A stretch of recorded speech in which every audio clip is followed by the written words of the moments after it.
اپنے کسی یہ رسالے جو آتے ہیں مدرسوں کے میں ایک جگہ لکھا تھا کہ بھائی جو عالم ہے وہ اس لیے چھوڑ دیتا ہے کہ مستحب ہے یا سنت ہے، اور جو غیر عالم ہے اس کو اس کی ویسی اہمیت نہیں، تو پڑھے گا کون؟ یہ سوال اٹھایا، پڑھے گا کون؟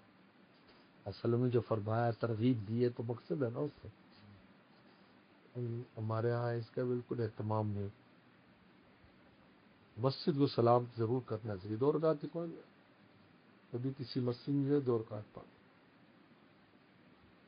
ورنہ جو بھی سنتیں پڑھیں گے اس میں بھی ان کا بہت زیادہ اہتمام ہے، بہت زیادہ۔ اور اس میں وہ روایت بھی رہتے وسلم خطبے کے دوران بھی پڑھی۔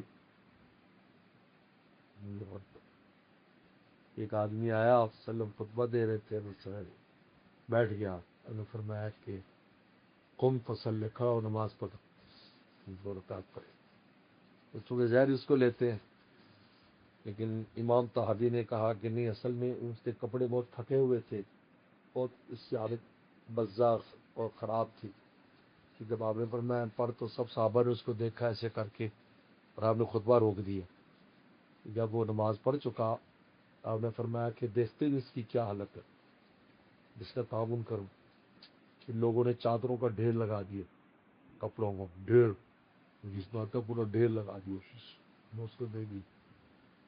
تو وہ اس کے لیے حضور صلی اللہ علیہ وسلم نے اس کو کھڑا کیا کہ لوگ اس کا تعاون کریں۔ جی، امام طائف فرماتے ہیں آپ نے 2 رکعت نہیں پڑھانی تھی، اصل میں اس کو دکھانے کے لیے حالت، اس لیے لہٰذا وہ کہتے ہیں کہ اگر تم عمل کرتے ہو تو پورے پر عمل کرو، اس طرح چندہ جی کو کرے تو بیچ میں خطبے ارے کام ہونے چاہیے۔